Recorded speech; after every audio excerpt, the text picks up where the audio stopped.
नमस्कार, मैं मनीष स्वागत करता हूं आपको अपने इस यूट्यूब चैनल पे। दोस्तों, एक अपडेट है मिनिस्ट्री ऑफ रेलवे की तरफ से जो रोज़ाना लगभग ऐसा ही अपडेट आ रहा है। जो अपडेट है उसके संदर्भ में हम बात कर रहे हैं कि जो ये आप मिनिस्ट्री ऑफ रेलवे के जो ऑफिशियल फेसबुक जो पेज है उस पे जाइएगा, देखिएगा ये टिक का निशान भी है, तो यानी कि ये ऑफिशियल ही है मिनिस्ट्री ऑफ रेलवे के, गवर्नमेंट ऑफ इंडिया का। अब इन्होंने फिर से एक बार जो अपनी चीज़ है उसको दोहराने की कोशिश की है। आप देखेंगे कि 1 घंटा पहले ये अपने फेसबुक पेज पे इन्होंने एक आप कह सकते हैं डायग्राम अपलोड किया है, जो कि बार ग्राफ के थ्रू ये दिखाने की कोशिश कर रहे हैं कि इन्होंने जो रिजल्ट दिया है वो किस बेसिस पे दिया है। जो कि अक्सर इन्होंने ऐसा ही अपने जितने भी ट्वीट हो या फेसबुक हो या जहाँ पे भी नोटिस हो सभी जगह इसी तरीके से इन्होंने चीज़ें दे रखी है।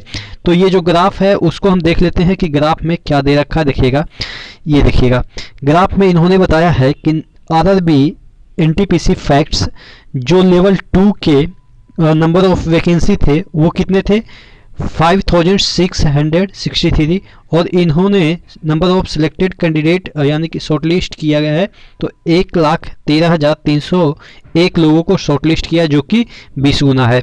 उसी तरीके से इस बार ग्राफ में लेवल 3 को भी शो किया है।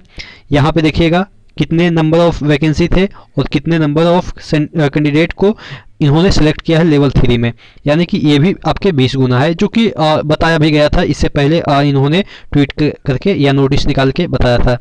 फिर लेवल 4 की बात करें तो 161 वैकेंसी हैं और उसके लिए इन्होंने 3,223 लोगों को सिलेक्ट किया है। लोगों को यानी कि वही रोल नंबर, जो कि आप समझ रहे हैं।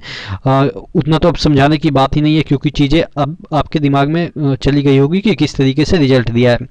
उसके बाद लेवल 5 की बात करें तो 17,000 ये था, और आप देखेंगे कि इसमें भी जो नंबर ऑफ कैंडिडेट को शॉर्टलिस्ट किया गया है वो 3,47,000, और लेवल 6 में जितने वैकेंसी थे उसके भी 20 गुना यहाँ पे देखिएगा सिलेक्ट किया गया है।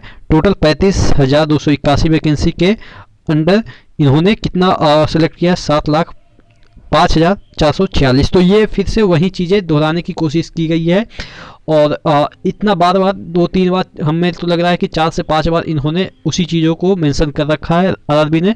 तो अब थोड़ा सा अब चीज़ें आरआरबी के हाथ से तो मुझे नहीं लग रहा है कि कुछ हो पाएगा। ज़्यादा से ज़्यादा अगर अश्वनी सर अगर इसमें इंटरवेन करते हैं तो कुछ चीज़ें हो सकता है कि पॉसिबिलिटी निकल के सामने आ जाए।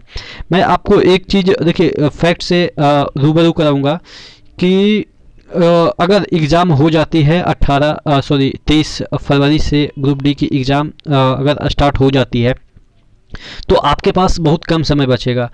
तो देखिए, मैं भी मानता हूं कि थोड़ा सा गलत हो गया है आप लोग के साथ। 20 गुना रिजल्ट देना चाहिए, लेकिन 20 गुना कैंडिडेट को नहीं, नंबर ऑफ ये जो है रोल नंबर को बुलाया गया है वो थोड़ा सा हो गया है कि अब क्या किया जा सकता है कि मैं तो कुछ कर नहीं सकता। अगर अच्छा होता कि अगर 20 गुना कैंडिडेट को बुलाया जाता तो अच्छी बात होती और भी लोगों को अपॉर्चुनिटी मिल जाती। ऐसा थोड़ी ना कहा जा रहा है कि 20 जो गुना है उनको मतलब कि जॉब दे दो, ऐसा तो नहीं कहा जा रहा है ना। 7 लाख लोगों को जॉब देने की बात नहीं की जा रही है, नंबर ऑफ कैंडिडेट को बढ़ाने की बात की जा रही है, जो कि मुझे लग रहा है कि एक फेयर होगा। लेकिन अब मुझे लग रहा है कि आरआरबी के हाथ से ये चीज़ें बाहर चली गई है। अब इसमें अश्विनी सर का ही जो भी होगा, अगर उनका डिसीजन होता है तो मुझे लग रहा है कि ये चीज़ें सुधार की जा सकती है। लेकिन अब वो भी इन सभी मैटर में उतना पड़े होंगे या नहीं पड़े होंगे, क्योंकि उनको भी बहुत सारी चीज़ें देखनी पड़ती है। तो अगर अधिकारी लोग उनको कन्विंस करें कि सर अगर ऐसा होता है तो और भी बच्चे को फ़ायदा हो सकता है सिर्फ एग्ज़ाम देने। अब क्या होगा कि थोड़ा सा सिस्टम बढ़ जाएगा, उससे क्या फ़र्क पड़ता है। सरकार के पास इतना सुविधा है कि थोड़ा सा आप सुविधा दे सकते हैं। अपने ही जनता के साथ ये करना है ना, थोड़ा ना किसी पाकिस्तानी को आप एग्ज़ाम के लिए मतलब कि सिस्टम दे प्रोवाइड कर रहे हैं।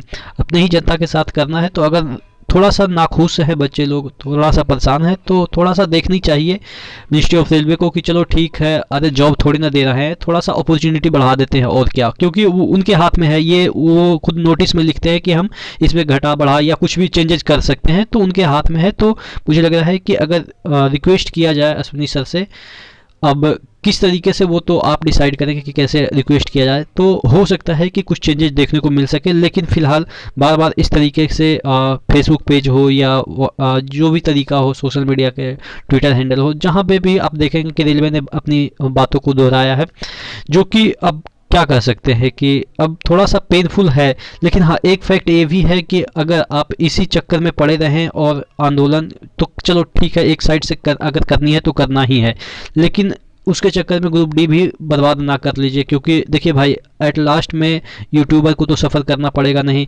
आप 2-4 दिन तक यूट्यूबर को गाली दोगे, ये 1-2 महीने तक याद रखोगे, 2-3 महीने तक आप किसी को भगवान मानोगे, उसके बाद लाइफ तो जीना आपको पड़ेगा। फिर फैमिली प्रेशर, ये वो, फिर तो 2 साल के बाद ना आप यूट्यूबर को जान पाओगे और ना ही, क्योंकि आप अभी फील्ड में, इस फील्ड में हो तो आप किसी यूट्यूबर को जानते हो, लेकिन 2 साल के बाद आप किसी यूट्यूबर के संपर्क में नहीं रहोगे, आप अपना काम ये वो या कोई जॉब में चले जाएंगे, तो ज़िंदगी की परेशानी तो आपको झेलनी है ना। तो आप थोड़ा सा सतर्क रहिए कि आंदोलन भी करिए, लेकिन हाँ, अगर आप आंदोलन के चक्कर में अगर पूरा लाइफ, ये जो 1 महीने बचा है, उसको भी डिस्ट्रॉय कर लेते हैं, और अगर ग्रुप डी में कुछ अन्यथा हो जाता है आपके साथ, अन्यथा इन द सेंस कि थोड़ा सा कम नंबर के कारण सिलेक्शन नहीं हो पाता है, तो आप ज़िंदगी भर अपने आप को कोसोगे कि 1 महीने बचे थे, उसमें भी हम इसी तरीके से ट्विटरबाजी और कैंपेनबाजी और ये कमेंटबाजी में निकाल दिए, उस यूट्यूबर ने मेरा ज़िंदगी ख़राब कर दिया। लेकिन यूट्यूबर तो आपकी सुनने नहीं आएगा। मैं अपने मतलब कि दिल से मैं बात कर रहा हूँ कि आप किसी को दोस्त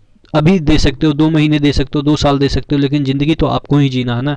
तो थोड़ा सा सीरियस रहिए, ग्रुप डी में कुछ बुरा ना हो जाए। आशा करते हैं कि किसी के साथ बुरा ना हो, लेकिन हाँ, उसके लिए बुरा ना होने के लिए सिर्फ ये नहीं कि आपको चमत्कार पे ही भरोसा रखना है, आपको अपने आप पे भरोसा रखना है, आपको पढ़ाई भी करनी है, क्योंकि अंततः आपको पढ़ाई ही सिलेक्शन देगी। बाकी यूट्यूबर को तो जानते ही है, कोई भी, मैं हो या कोई और हो, सभी को पैसे चाहिए और सभी पैसे के लिए, व्यूज के लिए कुछ भी अनर्गल बातें करेंगे ही, ये फैक्ट है।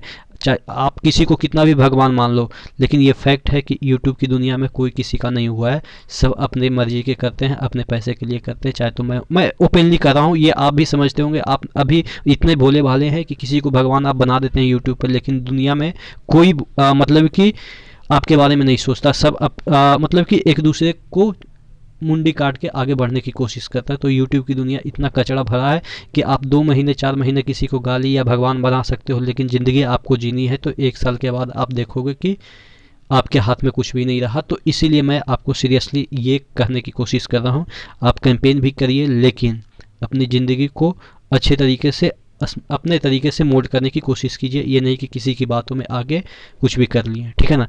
तो मतलब कि बात ये है कि आप एडल्ट हैं, समझदार हैं, चीज़ें समझते हैं, ज़्यादा समझाने की कोई ज़रूरत ही नहीं है। हाँ, वो अलग बात है कि मैं उस फील्ड से गुजरा हूँ तो चीज़ें मैं एनालाइज करता हूँ, क्योंकि मैं दोनों फील्ड में हूँ, यूट्यूब की दुनिया में भी हूँ, स्टूडेंट की दुनिया भी हूँ, टीचर्स की दुनिया में भी हूँ, और अपने परिवार, एक आप कह सकते हैं कि फैमिली का जो जिम्मेदारी है, क्योंकि एक पिता होने के नाते अब फैमिली की जिम्मेदारी भी मुझे है। तो सब दुनिया को देखने के बाद यही आपको सजेस्ट करूँगा कि आपको बरगलाया जा सकता है, भगवान आपके सामने बन सकते हैं लोग, लेकिन अंततः आपको ही पछताना पड़ेगा अगर कुछ नहीं हुआ तो। बाकी आप समझदार हैं, चीज़ें मैं आपको समय समय पे बताता रहूँगा। तो नेक्स्ट वीडियो में मिलते हैं, तब तक के लिए धन्यवाद।